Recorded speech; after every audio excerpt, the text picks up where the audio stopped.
Hi everyone. So today I'm talking to you about jet lag. What is jet lag? Jet lag is that groggy, I need to sleep, or I just slept but I don't feel rested feeling when you've been traveling.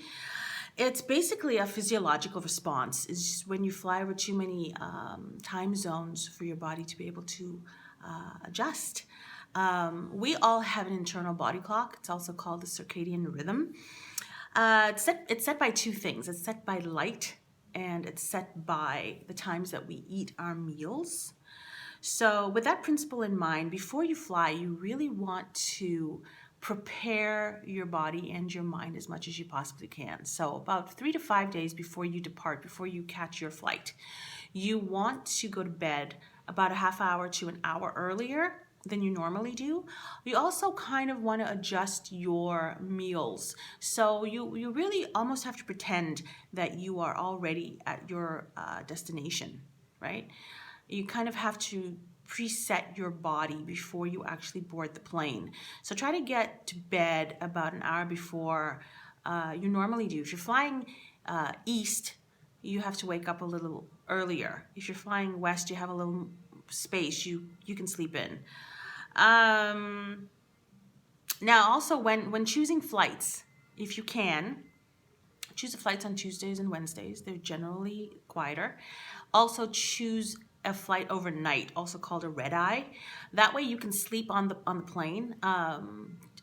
It's hard for most people to sleep, to have a restful, restorative sleep on the plane. But if you can, try and get some sleep on a red eye. Some essential things that you should have with you on your flight that'll really help you to rest and possibly prevent some of the effects of jet lag is to carry with you some earplugs, some eye shades, a refillable water bottle. I can't say this enough. Hydrate, hydrate, hydrate. We're always looking for water when we're traveling, but water and staying hydrated actually puts your body in kind of a state of ease so you can rest. And also staying hydrated helps with stress. It really it's the best thing that you can do for yourself is to stay hydrated. Also, you might want to try using melatonin. You can get it prescribed by your GP, or you can go to your local drugstore and speak to your local pharmacist and ask them about melatonin. It's a natural sleep aid that helps you get a more restful, more restorative sleep. So you might want to check that out. Melatonin. Of course, you want to carry a neck pillow if you want to get some sleep while you're flying. And I also recommend you bring your own blanket or just a small blanket, like not your, comforter, or a big scarf. I like carrying scarves because I can wrap it around myself. I can cover myself. It does get cold, or you do feel cold on an overnight flight. So, and I don't like airplane blankets. It's just, I don't know. Just bring your own thing. Also, another thing that you can do is before you depart, adjust your watches. All those who still wear watches, I haven't worn a watch in I don't even know how long. Adjust your devices to the time of your destination. That way, you're in your mind, you're kind of already there. Now, if you can, on your trip, have a layover about halfway through. Ideally, you want to do a couple of days, but if that doesn't work for you, I mean, it is what it is. But if you can, try to plan a layover. So let's say I'm flying from here to South Africa. I'll fly from Toronto to London. I'll have a layover in London. It'll help ease you into the new time zone, and then fly from London to Johannesburg or Cape Town, or even, New Zealand, wherever. Trying to get that kind of halfway point layover, that does help if you schedule that.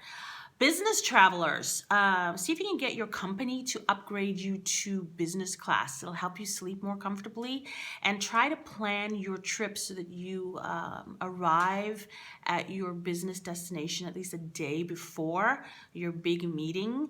That way you will not feel jet lag. You'll feel alive. You don't want to fall asleep. Allow yourself the time to recover. if you're traveling, don't plan all the major things that day that you reach your destination. You know, give yourself a day or two just to settle in. You know, have a good shower, a good meal. Don't have a nap. Don't nap. Try to stay up during the daylight hours and sleep during the nighttime hours wherever you are. That'll help with jet lag. Trying to maintain the same sleep schedule as when you're home, when you're somewhere else in the world, you're setting yourself up for dealing with jet lag. And it's not fun. I think I have the worst jet lag when I fly east to west. Coming home, I feel the effects worse for some reason. I think it has something. I think there is some science to that. I'll look that up and let you know. But yeah, so essentially, you want to prepare your body and your mind, especially for the time difference, right?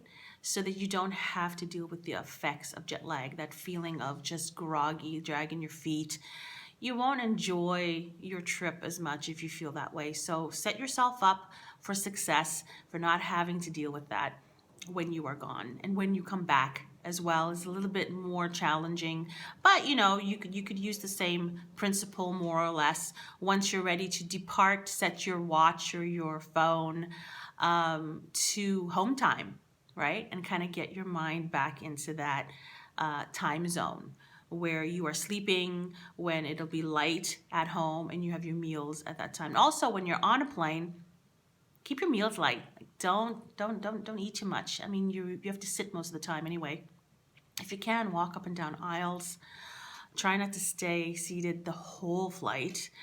And it helps. It helps to fly at night. That way, you can sleep if you can sleep.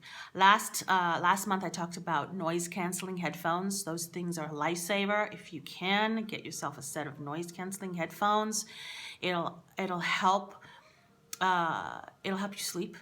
It'll really help with that airplane jet noise or any other noise like crying babies or snoring, you know, guests sitting next to you. It does help. So invest in those. But yeah, help yourself. Prepare to prevent the effects of jet lag before you leave. If this was helpful to you, sharing is caring. Until next time, bye for now.